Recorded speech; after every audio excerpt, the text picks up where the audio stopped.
மிகப்பெரிய எல்லாருக்கும் மகிழ்ச்சி அளிக்கின்ற இந்த நாடே கொண்டாடுகின்ற ஒரு விஷயம் என்னன்னு சொன்னால், ஜிஎஸ்டியில் 5%, 12%, 18%, 28%, 4 ஸ்லாப் இருந்ததை இன்றைக்கி 5%, 18%, 2 ஸ்லாப்.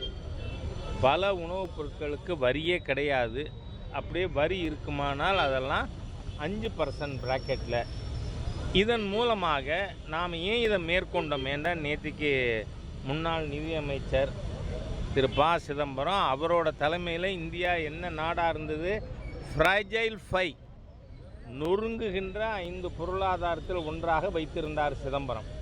அது மட்டும் இல்லை, 2006 பட்ஜெட்டிலேயே அன்றைய நிதியமைச்சர் திரு பிரணாப்குமார் முகர்ஜி அவர்கள் 2007 ஜிஎஸ்டி ரிஜிம் வரும்னு சொன்னார். வரல. காரணம் என்ன?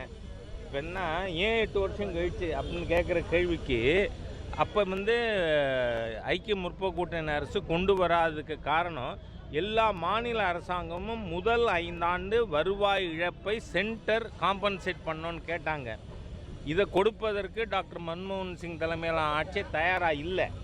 ஆனால் மாண்புமிகு பிரதமர் மோடி அவர்களுடைய அரசாங்கம் ஒப்புக்கொண்டோம். முதல் 5 ஆண்டுகளுக்கு மாநிலங்களுக்கு ஏற்படுகின்ற இழப்பை மத்திய அரசாங்கம் ஈடு செய்கிறோன்னு சொன்னோம், கொடுத்துருக்கோம். அதனால் முதல் இனிஷியல் டேஸில் நாம் ஸ்டெபிலைஸ் ஆகிறதுக்கு முன்னாடி அதில் செகண்ட் ஸ்டேஜ் அட்வான்ஸ்மெண்ட்டுகள் கொண்டு வர முடியாது. ஆகவே இன்றைக்கி நாம் அதாவது முன்னெல்லாம் எக்ஸ்போர்ட் ஆர் பெரிஷ் அப்படின்னு சொல்லியிருந்தாங்க. ஒன்று ஏற்றுமதி செய்யுங்க, இல்லை வீணாக போங்கன்னு. ஆனால் இப்போ அப்படி இல்லை. இந்தியா வெறும் உற்பத்தி செய்கிற நாடு, ஏற்றுமதி செய்கிற நாடு மாத்திரம் அல்ல. இந்தியா 140 கோடி மக்களை கொண்ட கன்சியூமர்ஸ் இருக்கிற நாடு. ஆகவே நம்ம இன்டர்னல் கன்சம்ஷனை கூட்டணும், நுகர்வை அதிகரிக்க வேண்டும்னு சொன்னால் மக்கள் கையில் அதிகமாக பணம் இருக்க வேண்டும், கன்சியூமர்ஸ் கையில் அதிகமாக பணம் இருக்கணும். அதுக்காக தான் இப்போ நாம் 10%, 12%க்கு குறைச்சி மொத்தம் 2 ஸ்லாபு 5% அண்ட் 18% கொடுத்துருக்கோம். இதன் மூலம் மக்கள் அதிகமான பொருட்கள் இன்னும் வாங்க முடியும்.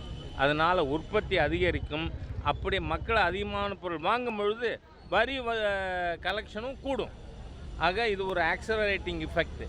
அதனால் ஒரு மிகப்பெரிய புரட்சிகரமான ஒரு ஸ்டெப்பு ஜிஎஸ்டி 2 அதை மேற்கொண்டிருக்காங்க. அதுக்கு மாண்புமிகு பாரத பிரதமர் அவர்களுக்கும் மாண்புமிகு நிதியமைச்சர் அவர்களுக்கும் என்னுடைய மனமார்ந்த நன்றியை தெரிவித்துக் கொள்கிறேன்.